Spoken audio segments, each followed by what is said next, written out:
আপনাদের পাশে ছিলাম, আমাকে এত কিছু হয়েছে ভাই, আপনারা জানা, আমরা যদি না থাকতাম ভাই, আপনারা যদি না থাকতেন তাহলে তো একটু আসা যেত না। এখন আমাদেরকে বাদ দিয়া আমাদেরকে এই ধরনের অতর্কিত হামলা করে ভাই আমরা কি পাইলাম ভাই? এর বিনিময়ে ভাই আমরা কি পাইলাম? এই যে আজকে আমাদের ঘটনাটা আমগো কি অবস্থা, সবাই মারি খেয়েছে, বারবার পরিচয় দিছি এবং কি তারা আমাদের আইডেন্টিফাই করার পর তারা আমাদের কেন হামলা করবে ভাই? আসছিলি কেন? আসছিলাম গতকালকে ডেমরাতে যে সম্মেলনটা হয় ওখানে কেন্দ্রীয় সমন্বয়। আসসালামু আলাইকুম গাইস, কেমন আছেন? আশা করছি অনেক অনেক ভালো আছেন। থাম্বনেল প্লাস টাইটেলটা দেখে কিন্তু আপনি আতঙ্কিত হয়ে গেছেন যে আসলে কি হতে যাচ্ছে এবং কি হয়েছে। হাসনাত আবদুল্লাহ তারা কিন্তু দেশ স্বাধীন একলাই করেনি। 24শে আন্দোলনে কিন্তু ছাত্রদের এক কথা বলতে গেলে ছাত্রদের যে নিজের যে জোটটা ছিল এবং আমরা যে একত্রিত হয়ে যে দেশটাকে স্বাধীন করেছি এবং শেখ হাসিনা 5ই আগস্টের দিন পালিয়ে গেছে, এখানে কিন্তু শুধু সমন্বয়কদের হাত ছিল না। যেমন হাসনাত আবদুল্লাহ, সারজিৎ, নাহিদ, এদের কি হাত ছিল? এখানে হাত কিন্তু আমি বলি অনেকেরই ছিল। তো যাই হোক না কেন, মানে নিজের ভেবে দেশকে ধ্বংস করার চেষ্টা আমরা কখনোই করব না যে আমার দেশ আমি শেষ করে দেব। তো আপনি আমার কথাটা শুনেও কিন্তু হয়তো আতঙ্কিত হয়ে গেলেন যে আমি কী বলতে চাচ্ছি। বাট আপনি যদি আমার চ্যানেল নতুন হয়ে থাকেন অবশ্যই চ্যানেলটা সাবস্ক্রাইব করে রাখবেন, কারণ এরকম ভিডিও আপলোড করার সাথে সাথে কিন্তু আপনার কাছে চলে যাবে। তো মূল ভিডিওতে চলে যায়, হাসনাত আবদুল্লাহকে রিমান্ডে দিল না কি হলো, নাকি গণধোলাই দিল, পুরো ভিডিওটা দেখলে বুঝতে পারবো না। চলুন যাই পুরো ভিডিওটা শুরু করি। আপনাদের পাশে ছিলাম, আমাকে এত কিছু হয়েছে ভাই, আপনারা জানা, আমরা যদি না থাকতাম ভাই, আপনারা যদি না থাকতেন তাহলে তো একটু আসা যেত না। এখন আমাদেরকে বাদ দিয়া আমাদেরকে এই ধরনের অতর্কিত হামলা করে ভাই আমরা কি পাইলাম ভাই? এর বিনিময়ে ভাই আমরা কি পাইলাম? এই যে আজকে আমাদের ঘটনাটা আমগো কি অবস্থা, সবাই মারি খেয়েছে, বারবার পরিচয় দিছি এবং কি তারা আমাদের আইডেন্টিফাই করার পর তারা আমাদের কেন হামলা করবে ভাই? আসছিলি কেন? আসছিলাম গতকালকে ডেমরাতে যে সম্মেলনটা হয় ওখানে কেন্দ্রীয় সমন্বয় বিভাগ রশিদ ভাই এবং রনি ভাই ছিলেন। ওখানে জাতীয় বিশ্ববিদ্যালয়ের কিছু ছেলেপেলে আমাদের অ্যাটাক করে। আমাদের জাতীয় বিশ্ববিদ্যালয়ের বাদশা ভাই ছিলেন, আর অনেকেই ছিলেন, কিন্তু ওখানে আক্রমণ করে। সে প্রেক্ষাপটে আমরা এখানে আসি তাদের কাছে বিচার চাওয়ার জন্য। তো আমরা এখানে বসার পরে তাদের কাছে বিচার চাওয়ার জন্য খেলা করতে, তো তার পরিচিত তার ছোট বোন আসছে, তার একটা বন্ধু আসছে, যদি তাদের রাজনৈতিক পরিচয়, তারা হচ্ছে ছাত্র অধিকার পরিষদ করে, তাদেরকে টেনে নিয়ে যাচ্ছিল। তারপর আমাদের মধ্যে আরেকটা ছেলে ছিল, সে হচ্ছে স্টেজে পড়ে, সে বৈষম্যবিরোধী ছাত্র আন্দোলনের অংশগ্রহণ করে, তার চোখে এখন গুলি আছে, তাকে পর্যন্ত টেনে নিয়ে গেছে। কেবলমাত্র সে বলছে ফার্স্ট স্টেশনের দিক থেকে যে বৈষম্যবিরোধী ছাত্র করার সময় এটা গুনতেছি না, তারা কিছু করতেছে না, এই জন্য কেবলমাত্র তাকে ধরে নিয়ে গেছে। তাহলে সেখানে বলেন সেখানে বাক স্বাধীনতা করে সে উগ্র আচরণ করে আমাদের সাথে। কথা বলেন যে আমি আসতেছি, বলেন। সে তারপরে আমাদের সাথে উগ্র আচরণ করে, এই তার সাথে কথা কাটাকাটিতে মানে জিনিসটা মানে ব্যাপারটা কি দাঁড়াইছে বুঝি না। মানে শুরু থেকে ওখানে একটা গ্রুপে একটা মিটিংয়ে ছিল নাকি? তারপরে তোর আসছিস, আমরা আগে থেকে ওখানে অবস্থান কর্মসূচি করতে ক্লিয়ার ভাবে বলি অবস্থান কর্মসূচি কি কারণে আমরা অবস্থান জাস্ট বসেছিলাম। কালকে যে অবস্থান কেন্দ্রীয় ছিল, আচ্ছা ভাই ক্লিয়ার করে দিচ্ছি এখন। ভাই গতকালকে ডেমরাতে বৈষম্যবিরোধী প্রার্থনার একটা সম্মেলন ছিল, ওখানে কেন্দ্রীয় অনেকেই ছিলেন, বিভাগ রশিদ ভাই এবং আসাদুদ্দিন রনি ভাই। ওখানে আমাদের জাতীয় বিশ্ববিদ্যালয়ের বাদশা ভাই হচ্ছে। ওকে ফাইন, বিভাগ রশিদ দুঃখ প্রকাশ করার জন্য আসছিল নাকি? আচ্ছা পরে না ভাই, মূলত আমরা আছি আমাদের বিচার দাবি, আমাদের ভাইদের আক্রমণ করতে দেখে পুলিশ করবে নাকি রিফাত রশিদ? ভাই পুলিশ করবে। যেহেতু এখানে দুটো একটা বিষয় আছে, যেহেতু একটা থানা পর্যায়ে বৈষম্যবিরোধী ছাত্র আন্দোলনের প্ল্যাটফর্মে কন্দলটা হয়েছে, সেটা সাংগঠনিক কন্দল। সেক্ষেত্রে আমরা সংগঠনের কেন্দ্রীয় পরিষদেই আসবো, সেই বিচার বলা হয়েছে। কালকে যে কেন্দ্রীয় সমন্বয়করা এখানে ছিল তাদের সামনে আসলে বিচারটা করার, কারণ তারা সিচুয়েশন জানে, তারা জানে যে কী হয়েছে। তো এই জন্য আমরা এই দাবিটা এখানে আসছি, তারপর আমাদের উপরে হামলা করি। আমাকে বলছে জানাইছিলেন? হ্যাঁ জি ভাই। ভাই এটা তো বিভাগ রশিদ সে প্রথম থেকেই জানে। কালকেও রাতেও হয়তো বা যোগাযোগ করা হয়েছে। ভাই আমরা যোগাযোগ করে ট্রাই করছি, যোগাযোগ ইব্রাহিম নীরব ভাই জানে ভাই। ইব্রাহিম নীরব জানে? হ্যাঁ ইব্রাহিম নীরব গুলশানে প্রোগ্রামে আছে। তো সেটা তো ভাই আমরা তো জানাইছিলাম। তুই একটা জানাই আসবে না বা তাই ধর ইব্রাহিম নীরব ভিটামিন ও ফাইবার সমৃদ্ধ ফ্রেশ আটা ময়দা সুজি আপনাকে দিবে সুস্বাস্থ্যের নিশ্চয়তা। ফ্রেশ আটা ময়দা সুজি। তুই বলছিস, তুই কাকে বলছিস? ইব্রাহিম নীরব। ইব্রাহিম নীরব আছে কোথায় এখন? গুলশানে একটা প্রোগ্রামে। ইব্রাহিম নীরব আসতে হবে, মানে ইব্রাহিম নীরব না যদি বলে এখনই হইতে হবে, এই বিষয়টা প্রবলেম না একটু? আমরা তো এখানে সুস্থ বসেছিলাম। আমরা তো তুই তো বলে আরেকটা গ্রুপে সুস্থানি দিচ্ছে। আরেকটা গ্রুপ তো আসছে, আরেকটা গ্রুপ পরে আসছে ভাই, আমরা বসে থাকার পরে গ্রুপটা কারা? সেটা ডেমরা। ড্যামরা? হ্যাঁ, ড্যামরা একটা গ্রুপ আসছে, আইসা তোদের উস্কানি দিচ্ছে। আমাদের উস্কানি তারা এসে ভিতরে যায় বসছে, ভিতরে যায় বসছে, ভিতরে যায় বসছে। হ্যাঁ ভিতরে যায় রিপিয়া ওই যে, তো 3 দিন ধরে ভিতরে আমরা বসার জন্য আমরা বলছি ঠিক আছে ভাই। তো একটা সময় এসে কি করে ওই যে এখানে অন্য কোনো সংগঠন কেউ আছে কিনা এটা জানার জন্য বলে, তো স্ব ইচ্ছায় যেই দুজন বলছে আমরা গণ অধিকারের সাথে আছি। বাট ওই দুজনের হচ্ছে কিছু নামের কালকে যে ছেলেটাকে অ্যাটাক করা হয়, ওই ছেলেটার বোন, তো তাদেরকে ভিতরে নিয়ে যায়, ভিতরে নিয়ে যায়। তারপরে এবার আর কি জিনিসটা গেমটা বাজে। ঠিক আছে, আমি যেটা বুঝলাম হচ্ছে যে এটা ধরে আসছে, তারপরে আরেকটা গ্রুপ এসে উস্কানি দিচ্ছে, তাই তো? আচ্ছা ফাইন, আমি তো মাত্র দৌড়ে আসলাম শুনে। পাশাপাশি আমাদেরকে আক্রমণ করা হয়েছে, কারণ স্টিল নাও আমাদের 4 জন ঢাকা মেডিকেলে ভর্তি। আচ্ছা ঠিক আছে, আমার কাছে আসিস নাই তো? নীরবের কাছে আসছে? আপনার কাছে আসছে, আপনার সাথে যোগাযোগ আমরা না করি নাই, অন্য কেউ করছে। আপনাকে বলছি আমি আগে পুরো উপরে কথা বলেনি, আমরা গণমাধ্যম কর্মী আছি, আমরা যখন তথ্য সংগ্রহ করতে তখন আপনাদের বৈষম্যবিরোধী ছাত্র আন্দোলনের কিছু লোক আমাদেরকে হেরস্ত করেছে, আমাদেরকে বলে জিজ্ঞেস করেছে আমরা দালাল। দেখছেন ভাই আমরা কি দালালি করেছি? আমরা তথ্য সংগ্রহ করতে যদি দালালি হয় তাহলে আসলে এই বৈষম্যহীন বাংলাদেশ কোথায় বলেন আপনারা? আচ্ছা আমাকে একটু দেখতে হবে ভাই, আমি যারা যদি এমন এখানে সিসিটিভি ক্যামেরা আছে নিশ্চয়ই ভাই কারো এখানে একটা মোবাইল আছে যার হাতে মোবাইল আমরা মোবাইল কেটে ভিডিও সব ডিলিট করে দিই। আমাদেরকে মারা হয়েছে, তারপরে কোনো প্রমাণ যেন না থাকে এই জন্য তারা ভিডিও ক্যামেরা একটা গ্রুপ ক্যামেরা একটা ভিডিও হয়তো বা প্রকাশ করতে না, আপনার কাছে নিয়ে আসতাম তাই কালকে এটা এনে। করতে সবসময় সেই কাজটা এখন বৈষম্য ছাত্র আন্দোলন করতেছে কিনা? আচ্ছা, আমরা আমাদের জায়গা থেকে পরিচয় দিচ্ছি যে আমরা গণমাধ্যমকে পরিচয় করো, আমাদের এটা সবাই সাক্ষী, এখানে তারা সবাই সাক্ষী, এবং আমাদের পকেট থেকে বইও পর্যন্ত বের করতে দেওয়া হচ্ছিল না, এরকম একটা অবস্থা ছিল। আর আমরা যখন নামবো তখন ভাই সেটা আমাদের বাধার সম্মুখীন করা হয়। আমি এখানে এসে শুনছি, ওই যে ভাই জানেন আমি আপনি তো সকল শিক্ষার্থীদের কথা শুনলেন, তারা পরিচয় দিচ্ছে তারা বৈষম্য বিরোধী ছাত্র আন্দোলনের সাথে তারা যুক্ত ছিল এবং বৈষম্য বিরোধী ছাত্র আন্দোলন হামলা করেছে।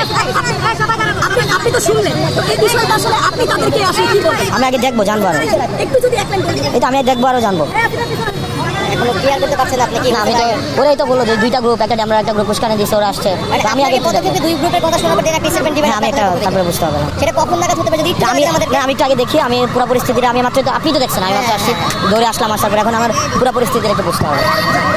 হাসনাত, আপনি একটু বলবেন যে শিক্ষার্থীরা আপনার কাছে কি জানিয়েছে, তারা কি চাইছে? এই যে আপনার সামনেই তো ওনারা বললেন, আপনার কাছ থেকে শুনতে চাই যে আপনি আসলে কি শুনলেন। উনি আপনাকে কি মানে মাত্র কি বললেন ওনারা? ঠিক আছে, এখন এই বিষয়ে আপনার আসলে কি বলার থাকবে যদি ছোট্ট করে গণমাধ্যম কর্মীরা এখানে আমি দেখবো, জানবো, এবং হচ্ছে ভাই যেটা জানিয়েছেন এটা খুবই কনসার্নিং, আমরা এই ঘটনা চাই না, আমরা এই বিষয়টাকে দেখবো।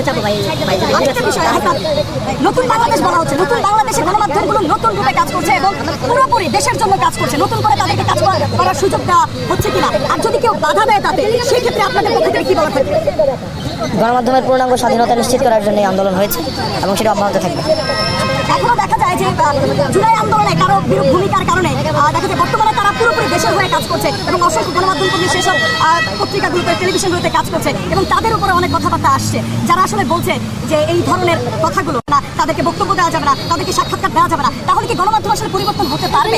নতুন করে যারা কাজ করছে তাদের কি সুযোগ দেওয়া উচিত না? এটা গণমাধ্যমের দায়িত্ব, গণমাধ্যমের আপনারা যারা ওই যে ভোট রয়েছেন ওনাদের দায়িত্ব এটা। তারপরে নতুন করে গণমাধ্যম সাজছে, এই বিষয়ে আসলে সকলের উদ্দেশ্যে আপনার কি বলা থাকবে? আমাদের প্রত্যাশা গণমাধ্যমের উন্মুক্ত স্বাধীনতা নিশ্চিত হওয়া উচিত। আমি মূলত আসলে কার্যালয়ে আসিনি, আমাদের প্রতিনিধিরা এসেছিল। আমি যতদূর জানতে পেরেছি যে যাত্রাবাড়ির মাদ্রাসার কয়েকজন আহত, এই বৈষম্যবিরোধী ছাত্র আন্দোলনে আহত, ওরা এসেছিল যে আমাদের সুচিকিৎসা হয় না এবং আমরা যে এই হয়রানির শিকার, এটা একটা সুষ্ঠু বিচারের জন্য এই সমন্বয়কদের কাছে তারা এসেছিল। তখন কথার এক পর্যায়ে নাকি তারা জানতে চেয়েছে কেন্দ্রীয় কার্যালয়ে যে সমন্বয়করা যে আপনাদের মধ্যে রাজনৈতিক দলের কেউ আছেন কিনা। তখন তাদের মধ্যে দুইজন বলেছে, আমাদের এক বোন ছিল, তিনি বলেছেন যে আমরা ছাত্র অধিকার পরিষদ করি। ছাত্র অধিকার পরিষদ পরিচয় দেওয়ার পরেই নাকি তাদেরকে আলাদা রুমে নিয়ে হামলা করা হয়েছে। এই আমার বোন এবং আরও কয়েকজন আহত হয়েছে ছাত্র অধিকার পরিষদের, এবং মাদ্রাসার ছাত্ররাও চোখে আঘাতপ্রাপ্ত হয়েছে, অনেকের মাথা ফেটে গিয়েছে। না না না, ওরা কারা মানববন্ধন করতেছিল আমি জানি না। আমাদের শুধু দুইজন প্রতিনিধি এসেছিল ওদের পক্ষে, যারা আহত ছিল মাদ্রাসার ছাত্র। এরা ছাত্র অধিকার পরিষদ পরিচয় পাওয়ার পরই হামলাটা করেছে। এখন আমরা বলতে চাচ্ছি যে ছাত্র অধিকার পরিষদ, রাম, বাম, জামাত, শিবির, ছাত্রদল সবাই মিলেই তো এই ছাত্র আন্দোলনটা সফল হয়েছে। ছাত্র অধিকার পরিষদ পরিচয় দেওয়ার পরে যদি হামলা হয়ে থাকে, তা আমরা মনে করি যে এই বৈষম্যবিরোধী ছাত্র আন্দোলনের মধ্যে আবার বৈষম্য সৃষ্টি হয়েছে। মুক্তিযুদ্ধের সময় যেভাবে বঙ্গবন্ধুকে হাইলাইট করে মুক্তিযুদ্ধের একক টেন্ডার আওয়ামী লীগ নিয়ে যে একনায়কতন্ত্র কায়েম করে আজকে দেশ থেকে পলায়ন করেছে, বৈষম্যবিরোধী ছাত্র আন্দোলনের যে প্যানেল, তারা যদি মনে করে যে তারা একারা সফলতা অর্জন করেছে, শুধু সমন্বয়করা কয়েকজন মিলে এই কাজ করেছে, তাহলে কিন্তু তারা ভুল করেছে এবং ভুল করবে। এজন্য আমরা বলবো, আমি যতদূর জানতে পেরেছি এখানে রিফাত রশিদ ছিল এবং আমি ছিলাম না হামলার সময়। আমি যারা হামলার শিকার হয়েছে তাদের কাছ থেকে জানতে পেরেছি যে আসাদ বিন রনি এবং রিফাত বিন রশিদ ছিল। এরা রিফাত রশিদই নাকি হামলাটা করেছে এবং আসাদ বিন রনি উপস্থিত ছিল। এবং এই আমি বলি যে আসাদ বিন রনি ভাইও কিন্তু আমাদের ছাত্র অধিকার পরিষদের ঢাকা মহানগর দক্ষিণের সেক্রেটারি ছিল, এবং এই যে আসিফ মাহমুদ ভুইয়া, তিনি আমাদের উপদেষ্টা, তিনি কিন্তু ছাত্র অধিকার পরিষদের নেতা ছিলেন। ছাত্র অধিকার পরিষদ বা রাজনৈতিক দলের পরিচয় দিলে যে হামলা শিকার হতে হবে, তাও আবার বৈষম্যবিরোধী ছাত্র আন্দোলনের নেতাদের কার্যালয়, এটা কিন্তু খুবই দুঃখজনক এবং হতাশার, এবং এটা কিন্তু জাতির জন্য একটা অশনি সংকেত। কারণ আপনারা জানেন এই বৈষম্যবিরোধী ছাত্র আন্দোলনের বীজ বপনই হয়েছিল 2018 সালে কোটা সংস্কার আন্দোলন থেকে। সেই রায় বাতিল করা হয়েছিল, তার পুনর্বহালের দাবিতেই তো আজকে 24 আন্দোলনের সৃষ্টি। সমন্বয় দুজন ছিল, রিফাত ইসলাম, সাথে আরেকজন ছিল। তো ওনাদের উপস্থিতিতেই ছাত্র অধিকার পরিষদের কিছু ছেলেপেলে ছিল, ইভেন হচ্ছে আপনার প্রাইভেট ইউনিভার্সিটি, অ্যাডভান্সমেন্ট জাতীয় বিশ্ববিদ্যালয় এবং তেজগাঁও ইউনিভার্সিটি কিছু ছেলেপেলে আসে দাবি দেওয়া নিয়ে হামলার বিরুদ্ধে। তখনই সমন্বয় রিফাত ভাইয়ের উপস্থিতিতে সাথে অন্য কিছু ছেলেপেলে ছিল। কে হামলা করছে সেটা এখন স্পষ্ট না, সিসিটিভি দেখলে সেটা বলা যাবে। ওই সময় হামলা কারা করে তাও স্পষ্ট হয় নাই। এখন হাসনাত ভাই মাত্র বলে গেছে, হাসনাতুল্লাহ ভাই কিছুক্ষণ আগেই সংবাদ মাধ্যমে কনফার্ম করতে পারবে কারা হামলা করেছে। তবে এখানে উপস্থিত ছিল হচ্ছে ছাত্র অধিকার পরিষদ, বৈষম্যবিরোধী ছাত্র আন্দোলন এবং প্রাইভেট ইউনিভার্সিটির ছেলেপেলে, জাতীয় বিশ্ববিদ্যালয়ের ছেলেপেলে এবং হচ্ছে তেজগাঁও ইউনিভার্সিটির ছেলেপেলে। নাগরিক কমিটির নির্দিষ্ট কেউ ছিল না, তবে ওই সময় যে ছাত্র আন্দোলনের সমন্বয় ছিল রিফাত ইসলাম ভাই আর রিফাত আরেকজন ছিল। তো ওনারা করছে না করে না এটা পারছিও, বাট ওনাদের উপস্থিতি ছিল। এখন তারা হামলাটা করছে সেটা এখন স্পষ্ট না। আহত হয়েছে 2 থেকে 3 জন, যারা হচ্ছে যাত্রাবাড়িতে গতকাল থেকে হামলাটা হয়েছিল। ওই হামলার প্রতিবাদে আসছিল এখানে আমাদের প্রতিবাদ স্বরূপ বক্তব্য দেওয়ার জন্য এবং হচ্ছে দাবি দেওয়া ছিল। তো ওই ঘটনাকেই উদ্দেশ্য করে হামলা করছে। এটাও শুনতে পেলাম, জানতে পারলাম যে জাতীয় ছাত্র অধিকার পরিষদের কিছু ছেলে পেলে ছিল, ইভেন অপর পাশে ছাত্র অধিকার পরিষদের একজন ভাই আছে, এখনো উপস্থিত দাঁড়িয়ে আছে। তো এই হচ্ছে ঘটনা। স্পষ্ট না হাসিদের বলে আমরা শারীরিকভাবে হামলা যেটাকে বলে হাত দিয়ে হামলাটা হয়েছে, হাতাহাতি মোটামুটি। এটা হচ্ছে বলতে পারেন যে ভুল বুঝাবুঝি, অথবা হচ্ছে এখন পর্যন্ত কোনো কিছু শিওর না কি হয়েছে। আমি মাত্রই উপর থেকে নিচে নামলাম, যখন সুমনদের হামলা হচ্ছে তখন আমরা নিচে এসে দেখি এই ঘটনা। গণ অধিকার পরিষদের কিছু ছেলে পেলে ছিল, ওদের কাছে স্পেসিফিকলি ভাবে কোনো বড় নেতা বা ওরকম ভাবে আসলে কাউকে দেখিনি, তবে এরা হচ্ছে ছাত্র অধিকার পরিষদের সাথে সংযুক্ত। এটাই আসলে শিউন এখন অব্দি কাটা মারছে।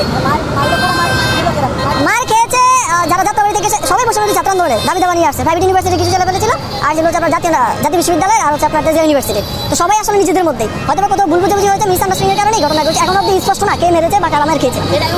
হ্যাঁ, আমি বুঝতে ছিলাম। আর গতকালকে মারামারি হয়েছিল যাত্রাবাড়িতে, সেটা হচ্ছে অন্য বিষয়কে কেন্দ্র করে। তো এটা আসলে কারা মারছে এখন অব্দি শিউর না। বিভিন্নভাবে বিভিন্ন বক্তব্য আসতেছে। কিছুক্ষণ আগে ছাত্র অধিকার পরিষদের একবার বক্তব্য দিল যে ওনাদেরকে ওনারা মার খেয়েছে। তো কারা মেরেছে তারা সেটা আসলে এখন অব্দি বলতে পারে না। এদের পরিচয় বৈষম্যবিরোধী ছাত্র আন্দোলনে নিজেদের মধ্যে এই হচ্ছে আর কি ঘটনা। এটা পুরোটাই মিসআন্ডারস্ট্যান্ডিং একটা ব্যাপার। ইস্যুটা শুরু হয়েছিল কার বক্তব্যের সময়? ইস্যুটা শুরু হয়েছিল আমার যেটুকু ধারণা, আমি এসে শুনতে পারলাম যে রিফাত ভাই আসছিল সমন্বয়, ওনার উপস্থিতিতে আর কি এই ঘটনাটা ঘটে। উনি আসার পরে শুরু হয়েছে কিভাবে সেটা বলতে পারবেন। উনি যখন কথা বলতেছিল পিছন থেকে কিছু ছেলে পেলে কি বলতেছিল, ওনারা ছাত্ররা তাদের দাবি দেওয়া জানাচ্ছিল যে যাত্রাবাড়িতে এই ঘটনা হয়েছে, আমরা পরিবর্তে আমরা এখানে দাঁড়াইছি। তো এট দ্য সেম টাইম পিছন থেকে কিছু ছেলে পেলে আসে, মারামারি হলো, মানে হাতাহাতি করলো। তো ওইটাই, এর মধ্যে রিফাত ভাইরা সংযুক্ত না আছে কিনা তা এখনো বেশিও না।